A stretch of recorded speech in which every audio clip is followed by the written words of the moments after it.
Permanent और permanent address का ये प्रूफ मांग रहा है। तो सर परमानेंट एड्रेस के लिए तो आधार कार्ड लगा सकते हैं, लेकिन प्रेजेंट के लिए क्या लगाएं? कॉल उठाने वाले जो भी रिप्रेजेंटेटिव हैं उनको खुद भी क्लैरिटी नहीं है। हेलो दोस्तों, कैसे हैं आप सब? मैं विनय गांधी आप सबका स्वागत करता हूं। आज की वीडियो में मैं बात करने वाला हूं जेईई मेन एप्लीकेशन फॉर्म जो सेशन 2 के लिए एप्लीकेशन फॉर्म्स निकले हुए हैं, उसके अंदर जो बच्चों को दिक्कत आ रही है एड्रेस के बारे में। ठीक है, एड्रेस जो मांगा गया है इस बार जेईई मेन में, उसके बारे में हम लोग बात करने वाले हैं। ठीक है, और एनटीए से भी बात की गई है हमारे द्वारा, तो उन्होंने क्या रेस्पॉन्स किया वो भी हम लोग डिस्कस करने वाले हैं। ठीक है, तो इस बारे में रहेगा ये वीडियो। तो उससे पहले मैं एक बार वापस आपको बता देता हूँ कि अगर जिन बच्चों ने सेशन 1 नहीं दिया था और सेशन 2 में अपेयर होना चाह रहे हैं, उनको पूरा का पूरा फॉर्म एज इट इज़ भरना होगा जैसे जेईई सेशन 1 में भरा गया था। जिन बच्चों ने जेईई सेशन 1 का एग्ज़ाम दिया है, फॉर्म भरा है, ठीक है, उनके लिए क्या होगा, उनको सिर्फ 5 फील्ड्स भरने होंगे, उनको पूरा का पूरा फॉर्म नहीं भरना है। और कोई भी बच्चा ये गलती ना करे दोबारा भरने की, क्योंकि अगर आपने पहले फॉर्म भरा हुआ है, पेमेंट किया हुआ है, टेस्ट दिया हुआ है, और अगर आप दोबारा ये फॉर्म भरते हैं तो आपका एप्लीकेशन फॉर्म रिजेक्ट हो सकता है। ठीक है, तो आप बिल्कुल भी ऐसी गलती ना करें। अगर आपने पहले फॉर्म भरा गया है तो आपको सिर्फ 5 फील्ड्स भरने हैं। जैसा कि आप लोगों को पता ही होगा, इस फील्ड्स के बारे में नोटिफिकेशन आप लोगों के पास आ ही चुका होगा, पर फिर भी मैं आपको बता देता हूँ। सबसे पहले आपको पेपर सेलेक्ट करना है कि आपका कौन सा पेपर है, पेपर 1 के लिए या 2 के लिए। सेकंड चीज़ जो आपको सेलेक्ट करनी रहेगी वो लैंग्वेज रहेगी, मतलब एग्ज़ाम की लैंग्वेज। ठीक है, उसके बाद आपको सेलेक्ट करनी रहेगी स्टेट कोड ऑफ एलिजिबिलिटी, जो कि सबसे इंपॉर्टेंट चीज़ है, जो पहले एनटीए की तरफ से कुछ गलतियाँ हो गई थी स्टेट कोड ऑफ एलिजिबिलिटी को लेके।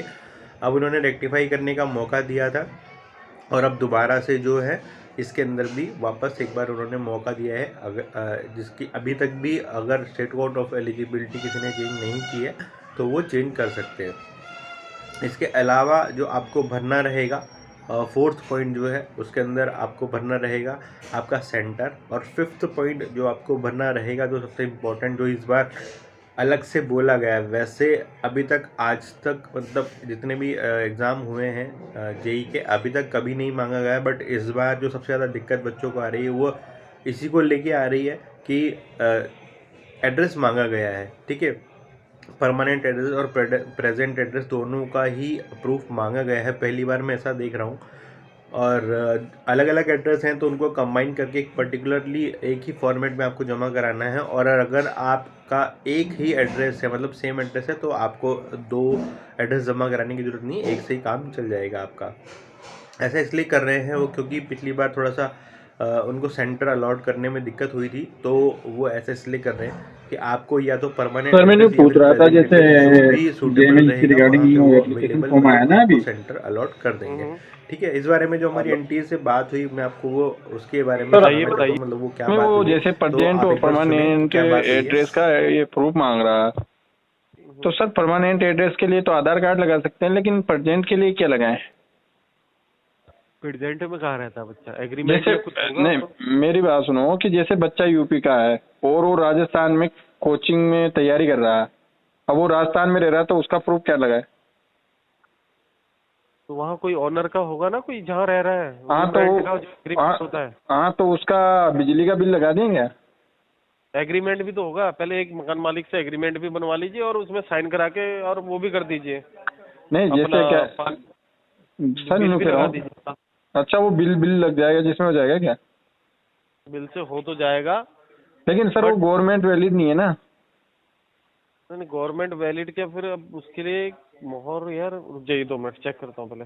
आप चेक करो सर, क्योंकि गवर्नमेंट वैलिड चीज लगानी पड़ेगी ना अपने को, तो एड्रेस प्रूफ नहीं, में बिल तो बिजली का बिल गवर्नमेंट वैलिड क्यों नहीं है? नहीं, बिजली का बिल तो है, लेकिन वो जैसे आप कह रहे हो ना कि एग्रीमेंट वो उससे लिखवा लो ओनर नहीं, से। बिजली बिजली का बिल भी तो उसी के नाम का होगा।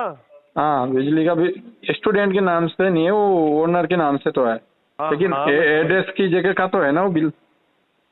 हाँ तो तो वही बोल रहा हूँ, जैसे वो लिखवाओगे भी हाँ फिर हाँ, क्या वो मालिक लिखेगा नहीं लिखेगा पता नहीं। बिल लगा दीजिए वैसे। अच्छा बिल लगा दूँ ना। हाँ, बिल लगा दीजिए। हाँ वही पूछ रहा था सर, क्या है वो डाउट चल रहा था कि बच्चे भी परेशान हो रहे थे यहाँ, तो उसी हिसाब से मैंने कहा एक बार कंफर्म हो जाए तो फिर वो दिक्कत नहीं रहेगी। नहीं नहीं, लगा दीजिए बिल, भैया। अधिकतर बच्चों हाँ बिल तो क्या है यार, कोई दे देगा, लेकिन वो ओनर लिखी, पता नहीं लिखे नहीं लिखे, क्योंकि जैसे हाँ अब 100 बच्चे हैं तो तुम्हारे एक का थोड़ी लिखने बैठेगा वो बिल की सही तो बात क्या है, वो किसी फोटो का भी। को। हाँ तो मैं न्यूज़ कह रहा था कि जैसे आधार कार्ड की पीडीएफ के साथ इसकी पीडीएफ लगा के अपलोड कर देते हैं। हाँ हाँ। ओके सर, धन्यवाद। ओके।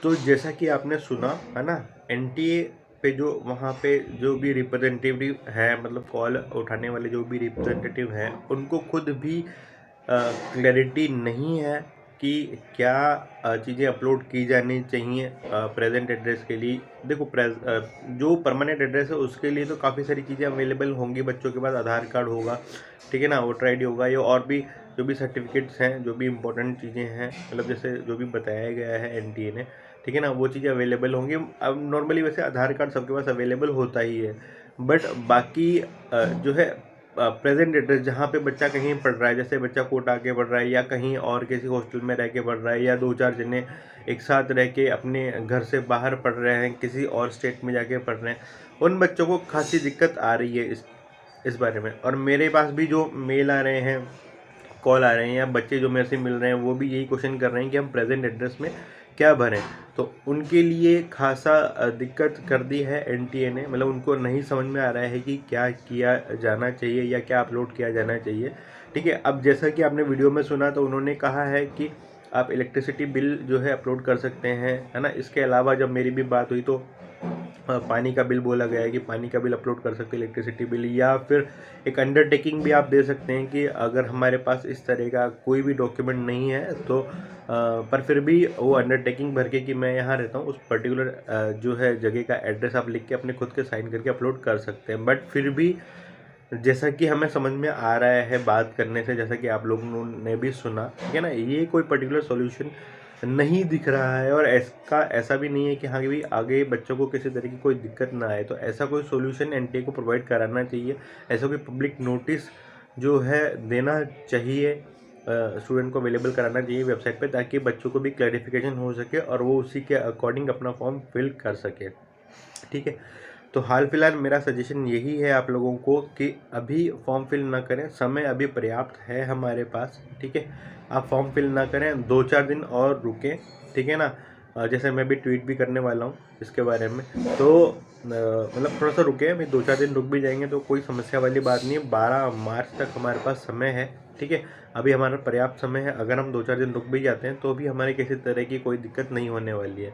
ठीक है, तो थोड़ा सा रुकें, समय ने एनटीए भी इस बारे में, जैसे आप लोग क्या करें, एनटीए को मेल करें, एनटीए को कॉल करें। ज़्यादा से ज़्यादा बच्चे, जितने भी ज़्यादा बच्चे मेल या कॉल करेंगे तो वो इस प्रॉब्लम को समझेंगे, है ना। ऐसा उम्मीद करते हैं कि वो इस प्रॉब्लम को समझेंगे और जल्दी से जल्दी इस पर कोई ना कोई सोल्यूशन आपको प्रोवाइड कराएंगे।